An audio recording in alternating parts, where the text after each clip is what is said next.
Good afternoon, Astha, Good afternoon. Mayank. Good afternoon, sir. Good afternoon, Yes, sir. Piyush. Good afternoon. Good afternoon, Arpana. Isan. Good Good afternoon, afternoon, sir. Abhay. Good afternoon, Yes, sir. Good afternoon, sir. Good afternoon. Aditya. Good afternoon. Have you any problem from previous lesson that I had taught about the author? Author के बारे में बताया था, Ruskin Bond के बारे में, poet के बारे में किसी को डाउट है?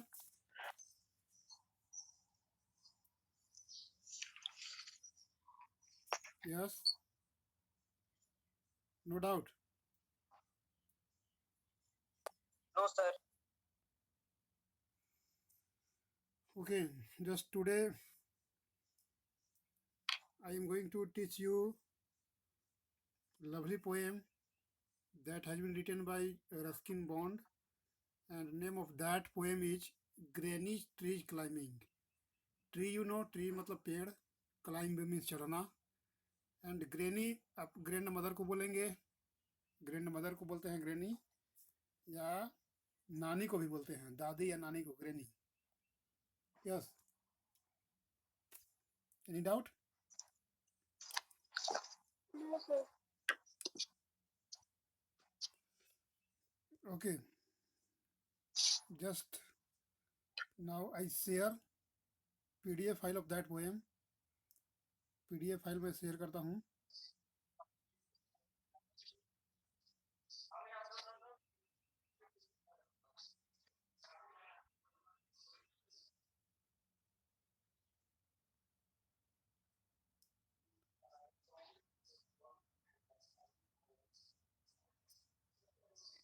Okay, my voice is clear. Yes, sir. सुनाई दे रहा है सबको? Yes, जी, sir. sir. देख रहे हो ये? This is the lesson 2, Granite Tree Climbing by Ruskin Bond. सबसे पहले आपको कुछ वर्क है ना. फर्स्ट है, which of the following task do you associate with your grandmother. अगर आप अपने दादी के साथ रहेंगे, if you will live with your grandmother या grandfather, which task you offer. First है कुकिंग, नीटिंग. नीटिंग मतलब होता है बुनाई करना ना, और एक है स्विंग, सिलाई करना. प्रिपेयरिंग पिकल्स, अचार बनाना. Climbing tree. कौन सा टास्क आपको अच्छा लगेगा? सेकेंड है, have you ever climbed a tree. क्या आप कभी पेड़ पर चढ़े हैं? Did you find the task easy and enjoyable और difficult. This is good task, this is simple task और डिफिकल्ट, या दिस इज इंजॉयबल. जब आप पेड़ पर चढ़ते हैं तो वह अच्छा लगता है या कठिन होता है. Discuss with your friend. अपने दोस्त के साथ बातचीत कीजिए. And risk involve in climbing tree. और पेड़ पर चढ़ने के बाद व्हाट डिफिकल्टी यू फील ना, जो आप महसूस करते हैं पेड़ पर चढ़ने समय, उसको भी आप इन्वॉल्व कीजिए. Okay, and just you can see the picture here. ये देखो, नानी के लिए एक पेड़ पर घर बना दिया गया था ना. ये कैसे बना और क्यों बनाया गया, I will get everything with the help of this poem. हम लोग को सब कुछ मिलेगा जब हम लोग पोएम ये पढ़ेंगे तब. Do you know what a tree top house. क्या आप जानते हैं ट्री टॉप हाउस क्या होता है? तो a house that is on the top of a tree. एक घर जो पेड़ के ऊपर रहता है, डालियों के बीच में, उसको टॉप ट्री हाउस बोलते हैं. जैसे देखो ये है, पेड़ है, उसके ऊपर हाउस मतलब एक घर बनाया गया है ना, ऐसे टेम्प्ररी, उसको कहते हैं tree top house. Would be from living in an ordinary house. और ये ऑर्डिनरी हाउस से कुछ मतलब अच्छा होता है, बेहतर. Yes, have you any doubt? किसी को कोई डाउट है? No doubt. Okay, I continue the poem. Now read Ruskin Bond's poem. अब रस्किन बॉन्ड के कविता को हम लोग पढ़ते हैं। ग्रेनिश ट्री क्लाइंबिंग मतलब दादी माँ पेड़ पर चढ़ गई। My grandmother was a genius, you would like to know why, because she could climb tree spreading or high. She would be up their branches in a trice, and mind you, when last she climbed a tree, she was 62. Ever since childhood, she would had this gift for being happier in a tree than in a lift, and though as years went by, she would be told. First I will explain difficult word. सबसे पहले अगर आपको difficult word कोई लग रहा है तो you may ask. जैसे first difficult word is in a trees. In a trees मतलब होता है वेरी क्विकली, मतलब तेज़ी से चढ़ जाना। लाइक मंकी मतलब बंदर जैसे पेड़ पर चढ़ता है ना, उसको कहते हैं in a trees. Genius means talented. Childhood मतलब एज ऑफ चाइल्ड मतलब बचपनावस्था, स्टेज, चाइल्ड स्टेज। और एनी डाउट, किसी को डाउट है इसमें? Difficult word? यस।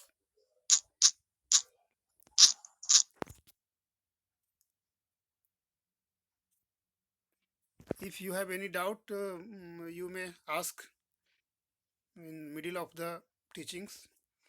देखो just I will tell you Hindi explanation of the stanza. My grandmother was a genius. मेरी दादी माँ बहुत जीनियस थी, प्रतिभावान थी, टैलेंटेड थी। She is so talented, she is so genius, she is so beautiful. You would like to know why, and you will have great desire to know that why my grandmother was so talented. आप ये जानना चाहें कि मेरी दादी माँ क्यों talented थी, क्यों जीनियस थी। हाँ, आप इसके बारे में जानना चाहेंगे।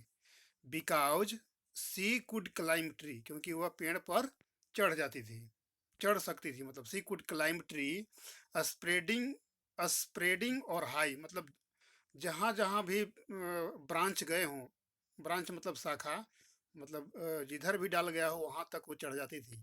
हाई मतलब ऊपर तक। This is the behaviour of my grandmother. She would be up there branches in a trees. Branch पर वह बहुत तेजी से चढ़ जाती थी। She climbed up the branches like a monkey मतलब बंदर के जैसा, आसानी से, इजली। मतलब this is a child play game, बच्चा के जैसा ये गेम था उसके लिए। एंड माइंड यू, और आप यू में रिमेंबर, माइंड यू मतलब रिमेंबर, आप याद भी कर सकते हैं।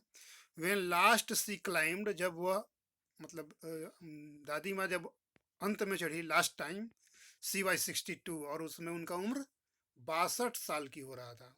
मतलब she why 62 years old. Okay.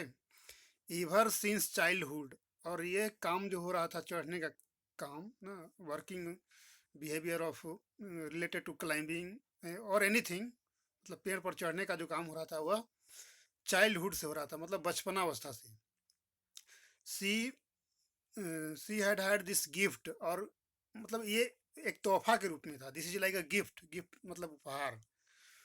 For being happier in a tree than in a lift, मतलब दादी माँ को लगता था कि मैं पेड़ पर रहूँगा, वहाँ पर मैं पेड़ पर अगर रहूँगी तो that will be so easy for me, मतलब वह उनके लिए वह सुटेबल प्लेस था, मतलब लवली प्लेस।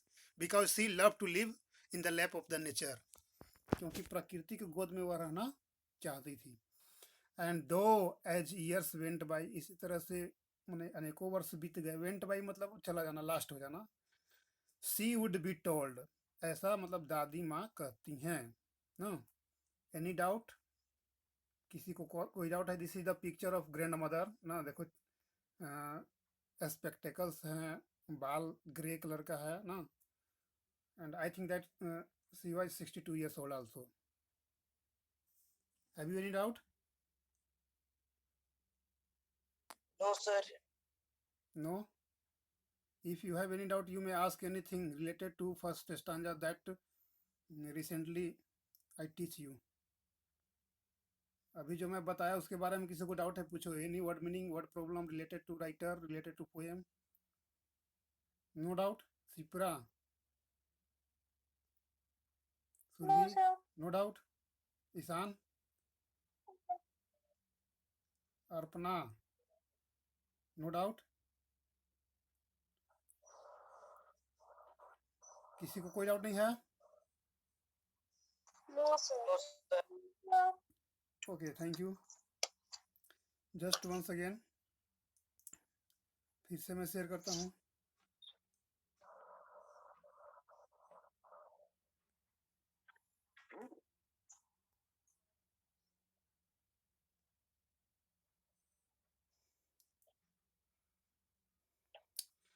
ओके, सब लोग पढ़ देख पा रहे हैं सब लोग? Able to see on the screen? दिखाई Yes, दे रहा है? sir. Yes, sir. अब देखो, this is the picture of grandmother ना. ये दादी माँ है, पेड़ पर चढ़ गई हैं ना, और एकदम इंजॉय कर रही हैं. यस. Yes. अब नेक्स्ट देखते हैं what will happen to our respected grandmother. दादी के साथ क्या होता है देखते हैं. That climbing tree should stop when one grew old. ऐसे हम लोग को जनरली लगता है कि जब हम बूढ़े हो जाएंगे ना, तो क्लाइंबिंग को स्टॉप कर देना चाहिए था. क्लाइंबिंग ट्री ना, यानी कि climbing tree is not good for old age, यानी ओल्ड पीपल जो बूढ़े हो गए हैं ना, उनके लिए पेड़ पर चढ़ना ये this is not easy task. ये आसान काम नहीं है. ये इसको रोक देना चाहिए. And that growing old should be gone about gracefully. और ये चला जाता है, मतलब गॉन मतलब चला जाना ना, ग्रेसफुली मतलब लालचपूर्ण ना, मतलब जिसको हम इच्छा के अनुसार चाहते हैं कि नहीं मैं ओल्ड एज में भी मैं इस काम को करूँगा, तो this is not suitable for मतलब ओल्ड पीपल या ओल्ड वोमेन ना. इसको स्टॉप कर देना चाहिए. Yes, any doubt? No, sir. No, sir. She would laugh and से. लेकिन दादी माँ हमेशा या नानी माँ हमेशा बोलती थी ना, हंसती थी और बोलती थी, well I will grow old disgracefully. ठीक है, मैं बूढ़ी हो जाऊंगी ना. ये डिसग्रेसफुल है. डिसग्रेसफुल मतलब ग्रेसफुल मतलब होता है मतलब positive things, and disgraceful means negative. Negativity way में, मतलब वहाँ ये बोले कि मैं बूढ़ी हो जाऊंगी, ये अच्छा बात नहीं है ना, ये सबको होना है. This is not good thing. I will grow old disgracefully, I can do it better. लेकिन जैसे जैसे मैं बूढ़ी होंगी ना, जैसे जैसे मैं मेरा उम्र बढ़ेगा, I will do this work easily. मैं पेड़ पर चढ़ने का काम नहीं रोकूंगी. I can do it better मतलब मैं इसको अच्छा से बेटर वे में करूंगी. बेटर मतलब अच्छा ना. ग्रेसफुल का मतलब होता है अपोजिट वर्ड ऑफ ग्रेसफुल. मतलब जो ग्रेसफुल है उसका अपोजिट वर्ड हो जाएगा डिसग्रेसफुल ना. मतलब ग्रेसफुली मतलब होता है इसको क्या कहेंगे, मतलब गर्व से या लालचीपूर्ण. मतलब विशफुली डिजायर, मतलब इच्छा से. लेकिन अब इनको लगता है कि नहीं, मैं जब बूढ़ी हो जाऊंगी तो इसको मैं इच्छा से नहीं करूंगा, लेकिन जो काम जो होगा पेड़ पर चढ़ने का काम वह अच्छा होगा. I can do it better and we had to agree. और आप लोग सबको मेरा बात को मानना होगा ना. For in all the garden there was not a tree she had not been up at one time और another. For in all the garden there was not a tree, मतलब पूरे बगीचा में कोई ऐसा भी पेड़ न था ना. There was not a tree, tree मतलब पेड़. She had not been up की मतलब दादी माँ नहीं चढ़ी हो. मतलब दादी माँ का काम ही था कि जब गार्डन में जाती थी तो वह सभी पेड़ पर चढ़ करके और एंजॉय करती थी. She had not been up at one time और अनदर, मतलब एक बार, दो बार, तीन बार, मतलब बार बार वो चढ़ती थी पेड़ पर. Having learn to climb from a loving brother. और ये सब सीखी थी अपने भाई से. हाँ, हैविंग लर्नड. देखो, हैविंग के बाद जब भी वर्ब आता है ना, you will use verb form third. Third का फॉर्म आप यूज करेंगे हैविंग के बाद. This is the rule of A grammar grammar में जब आपको रूल आएगा तो हैविंग के बाद हमेशा वर्ब का तीसरा फॉर्म लगाएंगे, जैसे यहाँ लगाया हुआ है ना, जैसे रोटी खाकर, ऐसे। तो हैविंग ईटन ब्रेड, हैविंग के बाद ईटन होगा। Having learn to climb from a loving brother, ये अपने भाई से वो सीखी थी। व्हेन शी वाज 6, मतलब जो जब उनका उम्र 6 साल का था, मतलब नन्ही सी थी दादी ना, मतलब early in the child, but it was feared by all, लेकिन उसमें इनको डर लगता था। फियर्ड मतलब डर लगना ना, भयभीत होना। That one day she would have a terrible fall, लगता था कि एक न एक दिन मैं पेड़ के नीचे धड़ाम से गिर जाऊंगी। हाँ, she would have a terrible, terrible मतलब भयानक, फॉल मतलब गिर जाना। The outcome was different while we were in town, लेकिन जो आउटकम था, आउटकम मतलब result, outcome was different while we were in town, जब हम लोग कभी शहर में जाते थे ना घूमने के लिए। सी क्लाइम्ड अ ट्री, तो दादी माँ घर में रहती थी और वो पेड़ पर चढ़ जाती थी ना। She climbed a tree and couldn't come down, अब बूढ़ी हो गई थी 62 साल की, चढ़ जाती थी पेड़ पर और नीचे उतर नहीं पाती थी। She was unable to climb down from the tree, we went to the rescue, तब इस चीज़ को हम लोग को देख करके बुलाना पड़ा रेस्क्यू टीम को। रेस्क्यू टीम मतलब a team which helps us to solve the problem, एक टीम होता है रेस्क्यू टीम, वो लोग आएंगे सीढ़ी को लेकर के और दादी माँ को पेड़ से नीचे उतारेंगे, तो ये रेस्क्यू टीम को बुलाया जाता था ना, बचाव दल को। And then the doctor took, उसके बाद डॉक्टर को बुलाया जाता था ना, कि what will happen to our grandmother, दादी माँ के साथ क्या हुआ, क्योंकि दादी माँ सबके लिए प्यारी होती है ना।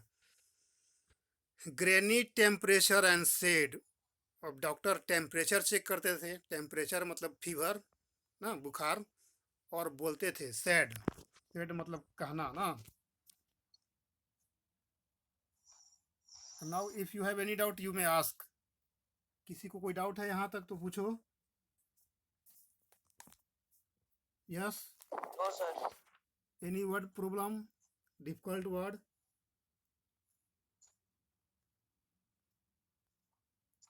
From beginning to last? Yes, yes Gupta, have you any doubt? Sipra, Abhay, Ishan, Surabhi, No, sir. Arpana, Shraddha, No, sir. No doubt? No, sir. Okay, then one simple word for you, graceful का अपोजिट वर्ड क्या होगा? What will be the opposite word of graceful? Graceful का opposite word क्या होगा बताओ? Disgraceful. क्या? Disgraceful. हाँ, disgraceful, okay right, your answer is right, thank you. चलो फिर मैं आगे कंटिन्यू करता हूँ ना।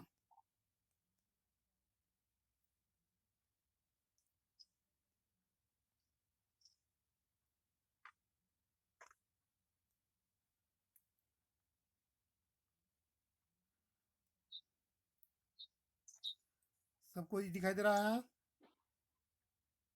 Yes, sir. चलो, अब अभी हम लोग यहाँ थे कि दादी माँ जो है पेड़ पर चढ़ गई और डॉक्टर भी आए उनको रेस्क्यू करने के लिए, रेस्क्यू टीम आया।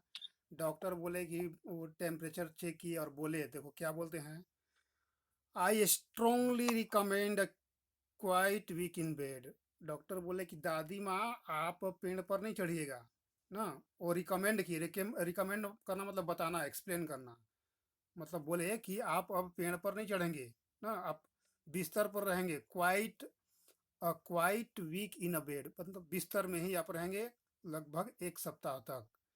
वी साइड विथ रिलीफ, तब सब घर वालों को पूरा आराम महसूस हुआ ना, सब लोग को अब मतलब सब लोग हैप्पी थे कि अब मेरी जो दादी माँ है या नानी माँ अब रूम में रहेगी आराम से, अब पेड़ पर नहीं चढ़ेगी। And tucked her up well, सब लोग को लगा कि नहीं अब अपनी दादी माँ को हम आराम से बिस्तर लगा देंगे नीचे ना, और आराम से वो रहेगी ना। Poor granny, for her it was like a brief season in hell, लेकिन दादी माँ को लग रहा था कि ये तो हेल हो गया, हेल मतलब नर्क ना। हेवन का अपोजिट वर्ड होता है हेल, HEAVEN, हेवन मतलब स्वर्ग, हेल मतलब होता है नर्क। अब दादी माँ को लगा कि हम पेड़ पर रहते थे, ऊपर चढ़ करके मैं बैठती थी, तो ये लोग बोल रहे हैं कि नहीं अब तुम रहोगी नीचे रूम में ना, this is like a hill. यह अच्छा बात नहीं था। Confined to her bedroom, bedroom लगा दिया गया नीचे। वाइल एवरी ब्रिज, सब कुछ जो कुछ भी मतलब ताजी हवा लेना, सारा चीज, everything is available in the room, कमरा में सारा व्यवस्था था। Whispered of समवर and dancing lips, मतलब सामने पेड़ भी थे ना, झूम रहे थे वे लोग। डांसिंग, डांसिंग मतलब नाचते हुए। लिप्स मतलब पत्ता, जब पेड़ पौधे झूमते हैं हवा हवा की सहायता से तो उसको डांसिंग लिप्स बोला जाता है। But she held her peace till she felt stronger, लेकिन जब दादी माँ ठीक हो गई ना, अच्छी हो गई वेल ना, तो उस समय वो पीस थी, पीस मतलब शांत। टिल, जब तक कि वह ठीक नहीं हो, मतलब अच्छा हो जाना। सी फेल्ट स्ट्रोंगर, और जब मजबूत हो गई ना, मतलब तबीयत ठीक हो गया, now he was well, then set up, और तब बैठ गई और बोली ना, ग्रैनी बोल रही है ना, grandmother, I will lie here no longer, मैं यहाँ नहीं रहूँगी ना। लाई मतलब विश्राम करना या सोना। आई विल लाई मतलब झूठ बोलना भी होता है। I will lie here no longer, मैं यहाँ अब नहीं रहूँगी, in this house. And she called for my father, और वो मेरे पिताजी को बुलाई। फादर, फादर मतलब पिताजी। एंड टोल्ड हिम, और बोली ना, क्या बोली, अनडाउंटेड। अनडाउंटेड मतलब क्या होता है, फर्मली एंड एंथुसियास्टिकली, मतलब पूरा मन में विश्वास, विथ ग्रेट कॉन्फिडेंस, मतलब भरोसे से, मतलब मन में ऐसा विश्वास था कि मैं जो बोलूँगा ना, ये जो दादी माँ जो बोलेगी उसका बात कोई टालेगा नहीं, यानी कि सब लोग मानेंगे, क्योंकि she is so lovely, she was so lovely for all the family members, सब लोग उसको प्यार करते थे ना, अच्छी थी। That a house is in a tree top watch what she now wanted, दादी माँ बोली कि नहीं मेरे लिए एक घर बनवा दिया जाए पेड़ के ऊपर, मैं वहीं रहूँगी। That a house in a tree top watch what she knew now wanted, my dad, dad मतलब father, my dad knew his duties, अब पिताजी जानते थे कि जो बोलेगी दादी माँ वो करेंगे। ड्यूटी मतलब work.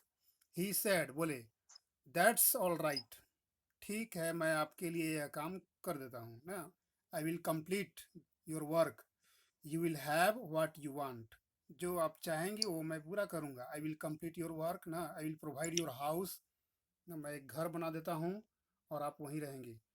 Dear, I will start work tonight, आज ही रात हम काम करेंगे और आपका घर अच्छा बन जाएगा। With my expert assistance, assistance मतलब हेल्पर, असिस्टेंस हेल्पर को बोलते हैं ना, मैं एक अच्छा असिस्टेंट Yes, को sir. रखूँगा। ही सून फिनिश्ड, और वह जल्द ही काम को कंप्लीट कर देगा। द चोर, चोर मतलब वर्क, जॉब। CHORE, चोर बोलते हैं ना, कोर नहीं बुलाएगा इसको, CHO, क्लियर। चोर मतलब ही टास्क होगा या job. Made her a tree house with a window and a door, अब एक घर बना दिया दिया गया ना ऊपर, ऐसे देखो यहाँ ना, उसमें दरवाजे भी थे, खिड़की भी था।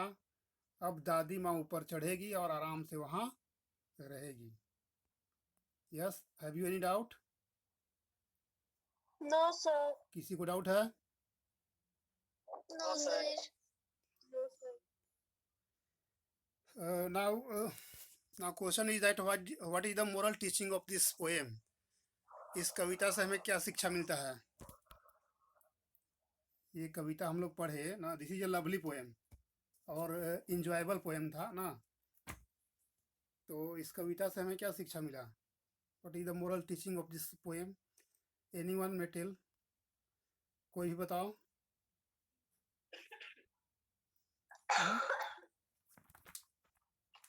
एनीवन? शिप्रा, सुरभि, ईशान, आर्यवर्मन, अर्पणा, कोई भी बोलो। What is the moral teaching of this poem? No, if you have no answer speak no. Sir, हाँ, सर हमें ग्रेनी की तरह नेचर से प्यार करना चाहिए। हाँ, ग्रैनी की तरह नेचर से प्यार करना चाहिए, लेकिन अब बूढ़ी हो जाएंगे तो पेड़ पर नहीं चढ़ना चाहिए। Yes, Yes, yes, sir. क्योंकि दादी माँ चढ़ गई थी ऊपर पेड़ पर, फंस गई थी ना, ऊपर उतर पा नहीं रही थी, तो this is not good behaviour. हाँ, but we should love the nature. प्रकृति से हमको प्यार करना चाहिए, प्रेम करना चाहिए ना, then nature will improve our nature. अगर हम नेचर से बिहेव करेंगे अच्छा से, तो नेचर मेरा स्वभाव को भी इम्प्रूव करेगा ना। नेचर का मतलब दो meaning, it has double meaning. Nature मतलब पर्सनल बिहेवियर। नेचर का मतलब स्वभाव भी होता है, पर्सनल बिहेवियर, अपना आचरण। और नेचर का मतलब होता है प्रकृति। तो if we respect the nature, then nature will care about our nature. तो नेचर जो है हमारा स्वभाव पर भी देख रेख करेगा। जैसे अभी हम लोग नेचर से अच्छा करते हैं बर्ताव, तो we have no problem with Covid 19। जो कोरोना वायरस 90 है, ऐसा फेस नहीं करना पड़ता। Just we are reading from individual room, कमरे में बंद होकर के पढ़ रहे हैं। यस, ऐसा होता No, sir. नहीं होता ना। अभी हम लोग स्कूल में इंजॉय करते हैं, तो be happy and enjoy, and promise that each students will plant more than one tree. कम से कम एक से ज़्यादा पेड़ हम लोग लगावें ना।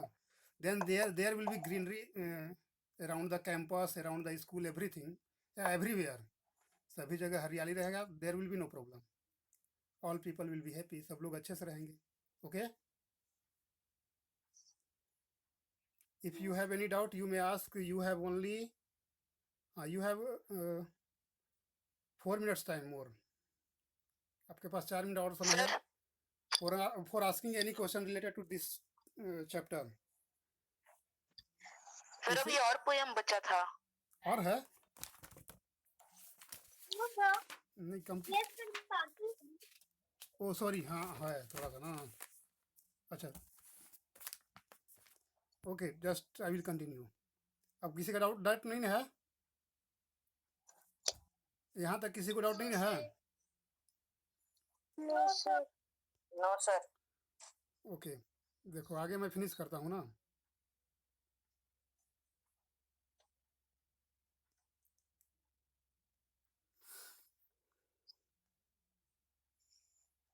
देखो ये only 4 lines that has been remain. So granny moved up. अब जब वहां पर घर बना दिया गया ना, तो दादी माँ जो है ऊपर चली गई ना, मतलब पेड़ पर चढ़ गई।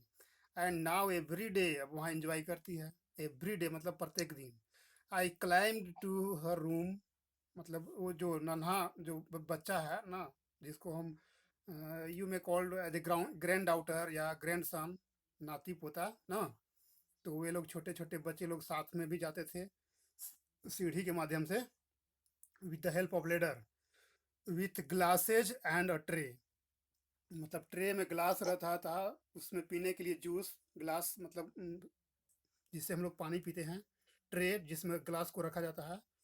सी सिट्स देयर इन स्टेट, और वह बैठ करके आराम से पीती थी ना।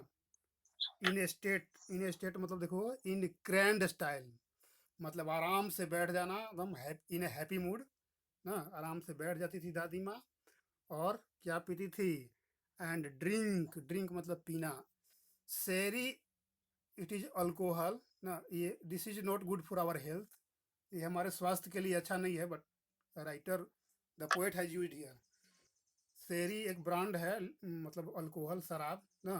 तो ये दादी शराब भी पीती थी विथ मी, मतलब पोएट बोल रहे हैं कि मेरे साथ।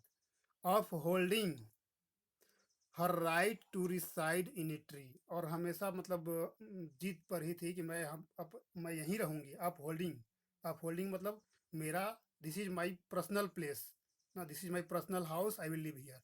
मैं अब यहीं रहूंगी, मैं यहाँ से कहीं जाऊंगी नहीं। हर राइट टू रिसाइड, रिसाइड मतलब एक घर में रहना ना। इन ए ट्री, ट्री मतलब पेड़। यस, तो this is your poem. If you have any doubt you may ask. Yes, किसी को कोई डाउट है, वर्ड प्रॉब्लम? देखो ये नीचे दिया हुआ है डिफिकल्ट वर्ड। शेरी कहते हैं ए काइंड ऑफ वाइन, एक प्रकार का शराब है। It is not good for health, health के लिए अच्छा नहीं है ना। और in state in a grand style, मतलब in a happy mood. Have you any doubt? Yes, No, sir. no No, doubt. sir. You have only 1 minute. You may ask anything related to poem, related to poet, related to title. Now title is justify or not? Title इसका सही है या गलत? Title सही होना चाहिए या कि कुछ दूसरा चेंज कर सकते हैं?